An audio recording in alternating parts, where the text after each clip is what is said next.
వీళ్ళు ఎవరికైనా రూపాయి ఇవ్వలేదు. తిరిగి నాకే 3 తాటికాయలు కొనిచ్చారు. 3 మూళ్ళు 9 ముంచులు అంటే ఒక్కొక్కరు 9 ఓట్లు వేయించండి. వేయిస్తారా చెయ్యొద్దని వేయిస్తానండి వాళ్ళు. ఒక్కొక్కరు 9-10 ఓట్లు వేయిస్తానండి వారు.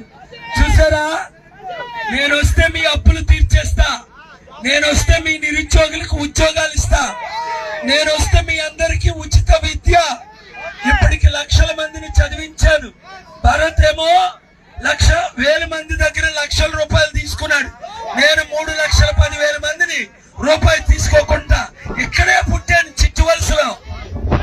ఆ పక్కనే తగరపొలస భోగాపురం దగ్గర చారిటీ కట్టాను, వెళ్ళి చూడండి.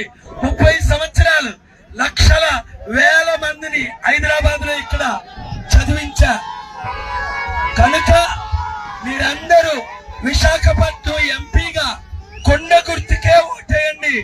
గాజువాక ఎమ్మెల్యేగా కొండ గుర్తుకే ఓటేయండి. MP serial number 14, Gajuwaka MLA 8. ఈ ఒక్కసారి సైకిల్ మర్చిపోండి. ఈ ఒక్కసారి ఫ్యాన్ మర్చిపోండి. ఈ ఒక్కసారి మన విశాఖను గుర్తు తెచ్చుకోండి. వీళ్ళందరూ స్టీల్ ప్లాంట్ భూములు అమ్మారు. నేను భూములు అమ్మకుండా ఆపాను. 100 కంపెనీలు తీసుకొచ్చాను. చంద్రబాబు నాయుడు గారికి బిల్ క్లింటన్ ని, బిల్ గేట్స్ ని పరిచయం చేసింది ఎవరు? చంద్రబాబు నాయుడు గారికి అమెరికా ఎక్కడో తెలియనప్పుడు నేను బిల్ క్లింటన్ అమెరికన్ ప్రెసిడెంట్ వెళ్ళు మా హైదరాబాద్ అంటే వెళ్ళాడు. బిల్ గేట్స్ రా అంటే వచ్చాడు. 100 కంపెనీలు తీసుకొచ్చాను. కనుక మీరు ఈ ఒక్కసారి ఒక్కొక్కరు 10 మందికి 100 మందికి చెప్పి ఓట్లేంచి. ఒరేయ్, ఆ జనసేన వాడు వెళ్ళిపోయాడు రా పిఠాపురం. నీకు బుద్ధి లేక, ఆడికి బుద్ధి లేదు. ఆ బీజేపీలో కలిసిపోయాడు. ఆడెళ్ళి బీజేపీలో కలిసిపోయాడు రా. ఒరేయ్ పిచ్చోడా, ఆడు బీజేపీలో కలిసిపోయాడు. నీకేమో పిచ్చుంది. వాళ్ళ అన్నయ్య ఏమో కాంగ్రెస్ లో కలిసిపోయాడు. తమ్ముడు చూసావా, పవన్ తమ్ముడు 10 పార్టీలు మారాడు. ముందు కాంగ్రెస్, ముందు ప్రజారాజ్యం, తర్వాత కాంగ్రెస్ లో కలిసిపోయాడు. తర్వాత జనసేన పెట్టాడు. తర్వాత బీజేపీ, టీడీపీ, తర్వాత బిఎస్పీ, సిపిఐ, సిపిఎం, ఇప్పుడు టీడీపీ, బీజేపీ.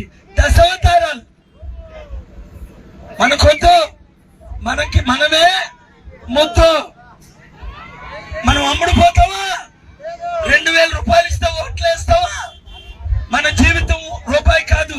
ప్యాకేజ్ స్టార్లు అమ్ముడుపోతారు, మనం అమ్ముడుపోం. విశాఖపట్నం ఎంపీగా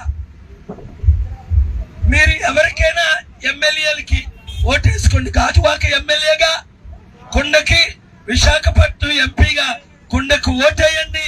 కొండను ఓట్లతో నింపండి. మీ గుండెలు, మీ హృదయాలు, మీ కుటుంబాలు నేను దీవెనలు, ఆశీర్వాదాలతో నింపుతాను. నిరుద్యోగులందరికీ ఉద్యోగాలు ఇస్తాను. ఈ వీడియో అందరికీ షేర్ చేయండి.